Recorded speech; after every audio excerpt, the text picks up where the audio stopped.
Warahmatullahi wabarakatuh. Nahmaduhu wa nusalli wa nusallimu ala rasulihil karim wa ala alihi wa ashabihi ajma'in amma ba'da. Alhamdulillah jemaah salat subuh yang dimuliakan Allah. Kita lanjut ngaji Aqidatul Awam. Kita awali, kita buka majelis kita.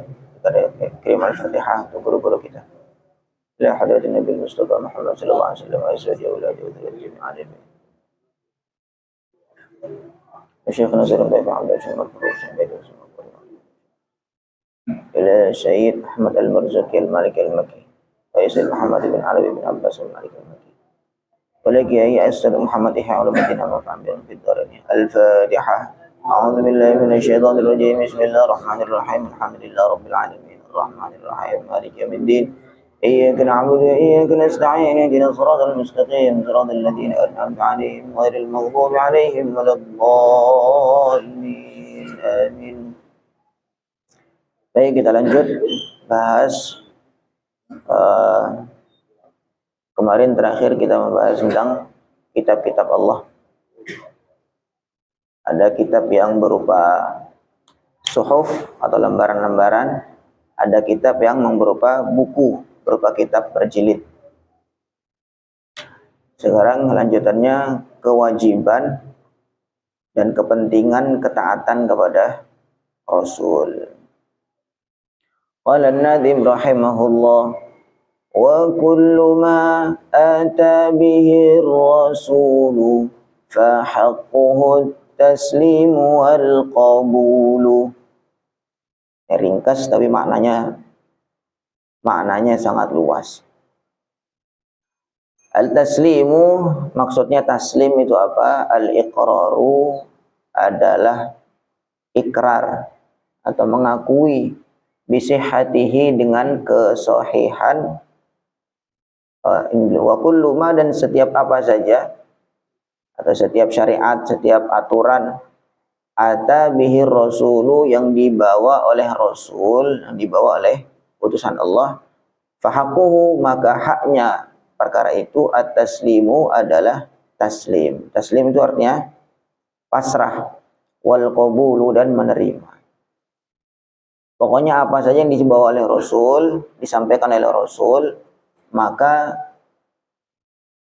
yang mendengar itu mesti taslim, mesti pasrah dan menerima. Walaupun terkadang tidak sesuai dengan akal fikirnya. Rasul menyampaikan tentang nanti akan dibangkitkan, manusia itu akan dibangkitkan selepas mati. Kita bilang, oh itu benda mati kok bisa hidup lagi gimana? Orang sudah mati dikubur, apalagi sudah jadi tulang belulang, sudah hancur juga, gimana bisa hidup? Kan logikanya begitu. Tetapi kalau Rasul sudah menyampaikan, ya terima saja. Walaupun tidak sesuai dengan sampai sekarang. Selain mukjizat ya, tidak ada orang yang bisa membangkitkan dari kematian ketika sudah jadi tulang belulang yang hancur. Tidak ada. Mau sains secanggih apapun, tidak bisa sampai tingkat itu. Maka biasanya seakan-akan akal sehat menolak. Orang udah mati ya mati saja. Tapi kalau sudah Nabi menyampaikan bahwa akan ada kebangkitan selepas mati, tugas kita gimana? Percaya dan pasrah. Percaya dan pasrah. Wa daraba lana mathalan wa nasiya khalqah. Qala man yuhyil 'idhama wa hiya ramim. Waktu Nabi dakwah awal-awal di Mekah, sampaikan kalian persiapkan amal untuk akhirat. Karena nanti kalian selepas mati nanti dibangkitkan lagi untuk pertanggungjawaban amal yang sudah kalian buat. Maka orang-orang pada ketawa semua. May yuhyil 'idham wa hiya ramim. Kok bisa orang sudah jadi tulang belulang dikubur, bahkan sebagian ada yang tulangnya sudah hancur, sudah rapuh. Ramim, sudah hancur. Man yuhyil 'idham, siapa yang bisa menghidupkan tulang? Bahkan ada yang lebih ekstrim lagi. Dia begitu dengar Nabi nyampaikan ada kebangkitan selepas mati, dia pulang, ambil pacul, dicangkul itu kubur-kubur, diambil tulang-tulangnya, dibawa ke depan Nabi, dilemparkan. Coba, siapa yang bisa ngidupin tulang-tulang kayak gini? Ya kan biasanya akal sehat akan begitu, lihat berpikirnya, udah mati harus mati saja. Maka datang ayat setelahnya, qul yuhyiha alladhi ansha'aha awwala marrah wa huwa bikulli khalqin alim.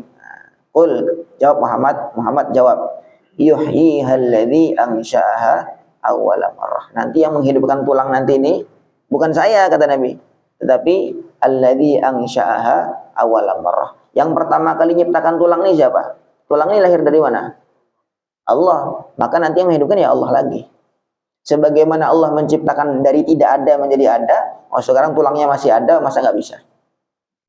Nah, jadi terkadang memang hal-hal yang disampaikan Nabi itu tidak masuk di akal. Tetapi kita sebagai penerima, mendengar, dan memang itu sudah kewajiban bagi orang beriman, mesti menerima dan pasrah. Sudah, pokoknya pasrah saja. Walaupun terkadang tidak sesuai dengan akal sehat kita. Nah, itu namanya iman. At-taslim, maksudnya taslim, al-iqrar adalah mengakui bisihatihi dengan kebenarannya, kebenaran apa yang dibawa oleh Rasul. Pokoknya Rasul bilang apa mesti benar, sudah gitu, enggak usah ragu. Wa tafwidu, dan pasrah al-mutlaqu yang sempurna. Al-mutlaq ya pokoknya enggak pakai alasan lagi. Asyarhu, keterangannya, minal wajib, di antara hal yang wajib, ala kulli mukallafin, ke atas orang yang mukallaf. Apa orang mukallaf? Orang yang dewasa dan berakal sehat. Maksudnya akalnya enggak sakit. Mukallaf itu dari kata kallafa yukallifu taklifan wa dzaka mukallafun. Mukallaf itu artinya dari kallafa yukallifu. Namanya yukallifu itu artinya membebani. La yukallifullahu nafsan. Allah tidak membebani seorang pun atau satu jiwa pun. Maksudnya membebani. Kalau mukallaf berarti orang yang dibebani. Dibebani apa? Dibebani perintah syariat. Nah, maka mukallaf itu berarti orang yang mampu menanggung beban. Maka syaratnya dia sudah dewasa, sudah balik, dan dia akalnya sehat. Kalau dia belum dewasa, berarti dia belum mukallaf, belum mampu menanggung beban. Anak kecil, anak masih umur 5 tahun, sudah mukallaf belum? Belum, dia belum kuat menanggung beban. Sehingga dia nggak sholat, dia belum dosa. Begitu. Dia nggak puasa, ya belum dosa. Karena dia belum mukallaf, belum pantas untuk dibebani perintah syariat. Begitu juga orang sudah dewasa, sudah besar, sudah balik, tetapi akalnya tidak sehat. Dia gila. Mukallaf enggak? Tidak mukallaf, dia tidak cocok untuk menanggung beban syariat. Maka orang gila tidak sholat, tidak dosa. Dia tidak mukallaf, tidak dibebani oleh syariat. Nah, kita di sini yang duduk di sini sudah dewasa dan akalnya juga normal, sehat. Maka kita semua ini orang mukallaf, orang yang dibebani oleh perintah syariat. Di antara yang dibebani oleh perintah syariat adalah idza balaghahu, apabila sampai kepada dia, kepada orang mukallaf itu, ma apa saja ata bihi rasul, yang dibawa oleh Rasul sallallahu alaihi wasallam. Kewajibannya ayyang tahiya ilaihi, hendaknya berakhir di situ. Maksudnya dia berakhir, sudah enggak noleh-noleh lain lagi. Ini terakhir sudah. Nah, pertama mungkin masih pencarian. Pencarian jati diri, ya kan? Pencarian kemana. Begitu sampai kepada apa yang disabdakan oleh Nabi atau Rasul, nah sudah terakhir, ini sudah terakhir. Tidak ada jalan lain. Satu-satunya, nggak ada jalan lain. Wa ya'mala, dan hendaknya dia beramal bihi, dengan apa yang disampaikan oleh Rasul. Wa alaihi, dan juga wajib ke atas orang mukallaf. At-taslimu adalah pasrah, wal qabulu, dan menerima. Li'annahu, karena Rasul, atau karena apa yang disampaikan Rasul. Karena Rasul itu al-masdaru tsani, adalah sumber yang kedua, ba'da kalamillahi ta'ala, selepas kalamullah ta'ala, selepas firman Allah. Jadi sumber pertama petunjuk manusia apa itu? Sumber pertama Al-Quran, firman Allah. Sumber kedua Nabi Muhammad Sallallahu Alaihi Wasallam. Sekarang kita konteksnya ya, karena udah akhir zaman sudah, maksudnya sudah tidak lagi menggunakan syariat-syariat Nabi sebelum Nabi Muhammad. Maka masdar yang kedua atau sumber hukum yang kedua adalah sabda Nabi Muhammad Sallallahu Alaihi Wasallam. Wa ma yantiqu 'anil hawa in huwa illa wahyu yuha. Nabi itu bersabda tidak mungkin melalui hawa nafsu. In huwa illa wahyu yuha. Semuanya itu wahyu dari Allah Subhanahu wa taala. Loh, Nabi kan pernah lupa. Lupa itu juga diatur sama Allah. Supaya kita tahu syariatnya orang lupa itu bagaimana. Lupa itu ditentukan, maksudnya diatur sama Allah. Tapi lupa itu tentu bukan maksiat ya. Lupa itu kan bukan maksiat. Jadi kewajiban bagi orang mukallaf, siapa mukallaf ya kita ini? Orang yang akalnya sehat dan dia sudah dewasa. Untuk apa? Pasrah kepada apapun yang dibawa oleh Rasul. Walaupun, catatan lagi, walaupun terkadang tidak sesuai dengan logika. Dan contohnya banyak sekali. Atau contoh misalkan kayak cerita-cerita tentang hari kiamat, cerita tentang penghitungan amal, itu kan masih belum nyampe di pikiran kita. Tapi kalau Nabi sudah nyampaikan itu, sudah kita percaya saja. Tidak ada tapi-tapian. Qala ta'ala, dalilnya mana? Kita harus taat dulu, dalilnya mana? Dalam firman Allah, wa ma atakumur rasulu fakhudhuhu wa ma nahakum anhu fantahu. Wa ma atakum, dan apapun yang dan apapun atakumur rasulu yang dibawa oleh Rasul kalian, fakhudhuhu, maka ambillah perkara itu. Wa ma, dan apa saja nahakum anhu yang Rasul melarang kalian darinya, fantahu, maka tinggalkanlah. Apa yang diperintah Rasul, apa yang dibawa oleh Rasul, kerjakan. Apa yang dilarang, tinggalkan. Wa qala ta'ala, dalam ayat yang lain, ya ayyuhalladzina amanu ati'ullaha wa ati'ur rasul. Hai orang-orang beriman, taatlah kepada Allah dan taatlah kepada Rasul, kepada utusan. Wa qala ta'ala, dan Allah juga berfirman, qul in kuntum tuhibbunallaha fattabi'uni yuhibbukumullah. Qul, katakan Nabi Muhammad, in kuntum tuhibbunallah, kalau kalian semua cinta kepada Allah, fattabi'uni, maka ikutilah aku. Kalian ngaku cinta kepada Allah, iman kepada Allah. Syaratnya apa? Fattabi'uni, ikut aku. Yuhibbukumullah, maka balasannya Allah akan mencintai kalian. Ini dulu orang Yahudi. Orang Yahudi itu kan sudah kita jelaskan sebelumnya, mereka ini iri kepada Nabi Muhammad. Yahudi itu keturunannya siapa Yahudi itu? Yahudi itu putranya siapa? Putranya Nabi Yakub, putra tertua. Yahuda, abangnya Nabi Yusuf. Jadi Nabi Ibrahim punya anak siapa namanya? Ishak dengan Ismail. Ya, Nabi Ibrahim punya anak namanya Ismail dan Ishak. Nah, dari Nabi Ishak punya anak siapa? Yakub, Nabi Yakub. Nabi Yakub punya anak Nabi Yusuf. Nah, di antara saudara Nabi Yusuf itu Yahuda. Yahuda itu anak pertama, anak tertua. Dan dari Nabi Ishak ini, karena Nabi Ibrahim dan dari Nabi Ishak itu banyak sekali melahirkan nabi-nabi. Nabi-nabi semua, Nabi Bani Israel semua namanya Israel. Jadi gini, dia nama lain dari Nabi Yakub itu nama Israel. Ya, nama lain dari Nabi Yakub itu nama Israel.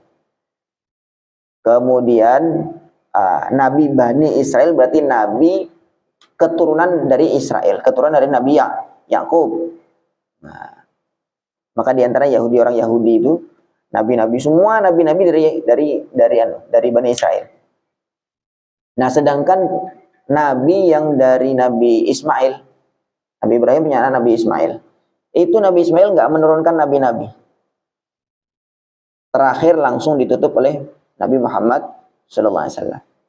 Jauh jaraknya. Nggak ada nabi-nabi keturunan Nabi Ismail. Terakhir satu nabi penutup. Siapa itu? Nabi Muhammad sallallahu alaihi wasallam. Nabi Muhammad keturunan dari Nabi Ismail, kemudian Nabi Ibrahim. Nah, maka orang-orang Yahudi itu tahu sebenarnya memang nabi terakhir itu nabi paling mulia, kan sudah disebutkan dalam Taurat, dalam Zabur, dalam Injil, semua disebutkan, semua ceritakan nabi terakhir, nabi pamungkas. Maka mereka iri. Mereka nggak mau iman sama Nabi Muhammad tuh diantaranya karena mereka iri.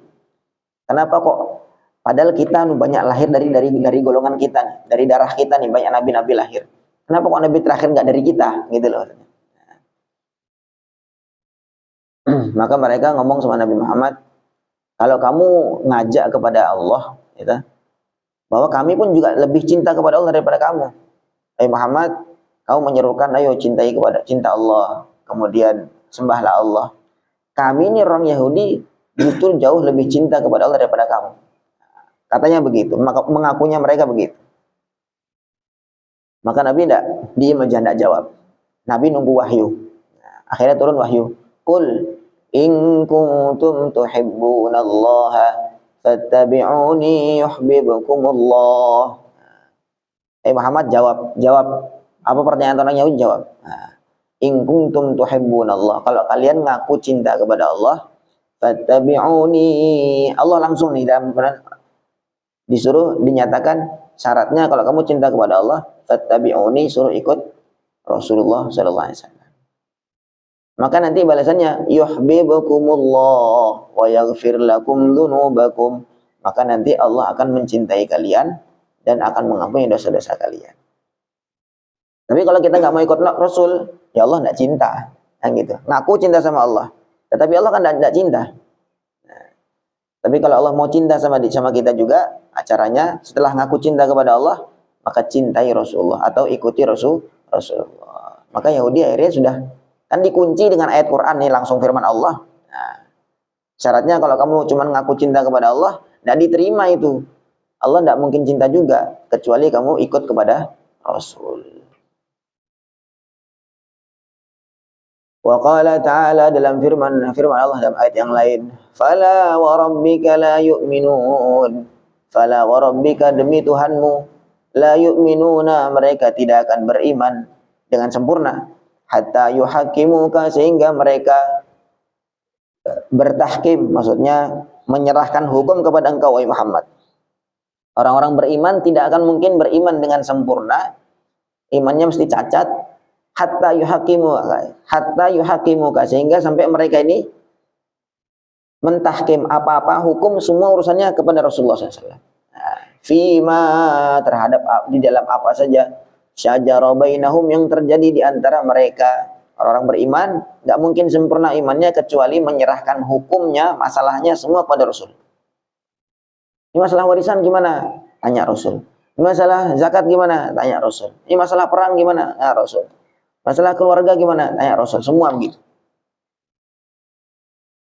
Tsumma la yajidu, kemudian mereka tidak menemukan fi anfusihim, di dalam hati mereka, harajan, keberatan, kesempitan. Selepas Nabi menghukumi, kok masih ada kerentek, kok gini ya? Nah, ini berarti imannya kurang sempurna. Karena kurang taslim, kurang pasrah. Kan gitu. Tapi kalau orang yang iman yang sempurna, setelah diputuskan oleh agama, diputuskan oleh Allah dan Rasulnya, tidak boleh ada, bukan tidak boleh, maksudnya yang sempurna tuh yang dia pasrah beneran. Dia pasrah beneran. Kalau orang yang ikut, ya tapi agak hatinya agak gerundel, ya dia selamat secara syariat ya. Nah, secara syariat dia selamat. Tetapi gerundelnya itu menandakan imannya kurang sempurna. Harajan, rasa sempit, mimma qadaita, dari apapun yang engkau putuskan wahai Muhammad, wa yusallimu, dan mereka pasrah, tasliman, dengan pasrah total. Demi Tuhanmu wahai Muhammad, mereka orang-orang beriman tidak mungkin beriman dengan sempurna kecuali selepas kalau mereka ini sudah menyerahkan hukum semua kepada engkau wahai Muhammad, terhadap apa saja yang terjadi di antara mereka. Kemudian mereka tidak menemukan ada kesempitan, ada ketidaknyamanan dalam hati mereka selepas diputuskan oleh Nabi. Nah, maka itu orang yang imannya sempurna. Imannya sempurna. Qala sallallahu alaihi wasallam, Nabi bersabda, "Idza amartukum," apabila aku memerintahkan kalian, bi amrin dengan satu perintah, fa'tu maka kerjakanlah minhu perintah itu, mastata'tum semampu kalian. Kalau diperintah Nabi kerjakan semampunya. Salat wajib kerjakan semampunya. Enggak mampu berdiri ya duduk. Enggak mampu duduk ya berbaring. Berbaring enggak mampu juga terlentang. Nggak mampu gerak ya dengan hatinya. Selama masih mampu untuk sholat, wajib sholat. Puasa demikian juga. Kalau mampu puasa, wajib puasa. Nggak mampu, maka bayar fidyah atau qadha dan seterusnya. Diatur nanti di dalam syariat-syariat. Dijelaskan oleh para ulama. Wa ma nahaitukum, dan apa yang aku larang kalian anhu darinya, fajtanibuhu maka jauhilah. Wa qala sallallahu alaihi wasallam, Nabi bersabda juga, taraktu aku tinggalkan fikum di dalam kalian, di antara kalian, syai'aini dua perkara, dua hal, lan tadillu kalian tidak akan tersesat, ba'dahuma selepas berpegang dengan dua hal itu. Nabi bilang, aku tinggalkan kalian, saya wafat, aku tinggalkan kepada kalian dua hal. Kalau kalian pegangan sama dengan dua ini, kalian nggak akan sesat. Kitaballahi, yaitu kitabullah Al-Quran, wa sunnati, dan sunnahku. Maksudnya apa yang disampaikan oleh Nabi. Dan sunnah itu macam-macam. Ada sunnah fi'liyah, ada sunnah qauliyah, ada sunnah taqririyah. Sunnah taqririyah. Maksudnya yang dari Nabi itu tidak semua hal itu harus keluar dari Nabi. Terkadang dikerjakan sahabat, Nabi takrir. Nabi itu, oh ya, enggak apa-apa begini. Tidak semua. Kayak azan Nabi nggak pernah azan Nabi. Tapi Nabi merintahkan sahabat untuk azan. Begitu juga puasa Daud. Nabi tidak pernah puasa Daud. Tidak pernah puasa Daud. Tapi Nabi mengatakan sebaik-baik puasa sunnah adalah puasa Nabi Daud. Tapi Nabi tidak pernah ngajak ngerjakan. Itu namanya sunnah qauliyah. Sunnah qauliyah. Secara qaul Nabi sampaikan. Termasuk kayak misalkan kayak sholat syukur wudu, sholat 2 rakaat, kebiasaan Bilal. Nabi ketika Mi'raj cerita ketika Mi'raj mendengar ada suara terompah, suara sandal. Kemudian Nabi tanya kepada malaikat Jibril, malaikat Jibril itu sandal siapa tuh kedengaran tuh? Oh, itu sandalnya Bilal. Maka ketika pulang Nabi tanya sama Bilal, kamu punya amalan apa Bilal? Kok saya mendengar suara sandal kamu di surga? Kamu masih di sini loh. Sandal kamu udah kedengaran di surga. Maka Sayyidina Bilal mengatakan, saya Rasulullah, saya tidak punya amal istimewa. Cuman saya ini setiap saya pokoknya batal, saya langsung wudu. Nggak akan saya biarkan jasad saya ini dalam kondisi berhadas. Setiap saya batal, saya langsung wudu. Habis wudu, saya sholat 2 rakaat. Nah, namanya sholat syukrul wudu. Wah, karena amalan inilah kamu punya keutamaan seperti itu, kata Nabi. Nabi nggak pernah ngerjakan. Ini namanya sunnah taqririyah. Nabi nggak ngerjakan, tetapi Nabi mengiyakan perbuatan sahabat. Nah, sunnah begitu. Nah, itu pembahasannya nanti dalam usul fiqh. Di dalam memahami teks-teks di dalam Al-Quran dan hadis. Ya, memang sama juga. Kita pegangannya Quran dan hadis. Tetapi untuk memahami itu, kan saya jelaskan kemarin. Untuk memahami Quran dan hadis tidak bisa serta-merta langsung. Begitu kita tahu terjemahannya, lihat terjemahannya di kamus begini, itu begini artinya. Tidak semudah itu. Tidak sesimpel itu. Untuk memahami Quran dan hadis itu perlu kecerdasan yang luar biasa dan perlu alat yang luar biasa. Sebagaimana orang untuk ngambil manfaat di laut, macam-macam sesuai dengan modalnya, sesuai dengan modalnya. Orang modalnya cuma kail dan pancing saja, ya sudah dia bisanya begitu saja. Tapi kalau dia modalnya dia punya kilang minyak, dia punya duit yang bagus, bahan bakarnya mencukupi, maka dia bisa ngambil manfaat banyak. Begitu juga para imam mujtahid, Imam Syafi'i, Imam Malik, Imam Hanifah.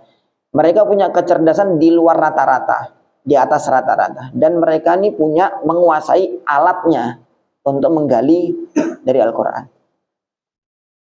Ya kelihatannya kan cuma bacaan gitu, tulisan-tulisan gitu aja. Sama, cuma bahasa Arab gitu aja kan. Tetapi untuk memahami itu tidak semudah yang kita bayangkan. Ayat Al-Quran itu ada yang nasikh, ada yang mansukh. Ada yang mutlaqah, ada yang muqayyadah. Ada yang am, ada yang khas. Masya Allah, itu segala macam harus bisa dibedakan. Ada yang mutasyabihah, ada yang muhkamah. Itu yang bagaimana tuh? Nah, itu yang menguasai itu ya para pakar-pakarnya. Tidak serta-merta kita langsung buka terjemahan. Oh, ini artinya. Tidak semudah itu. Termasuk juga hadis juga begitu demikian. Untuk memahami hadis juga perlu kecerdasan, kejeniusan, dan juga alat-alat yang memadai. Alat-alatnya apa? Ya memahami bahasa Arab, memahami kaidah-kaidah mengambil hukum dari Al-Quran dan hadis. Masya Allah.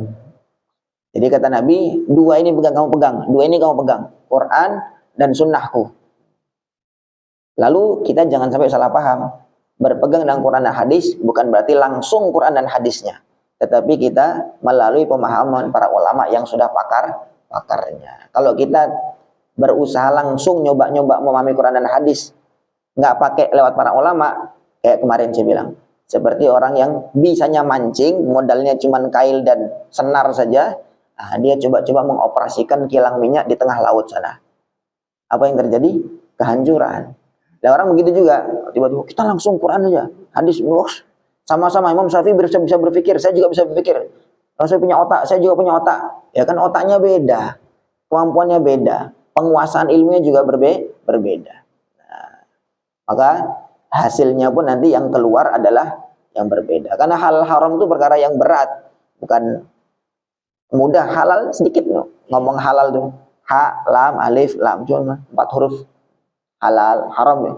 Ha, ro, alif, mim, haram. Yang 4 huruf aja.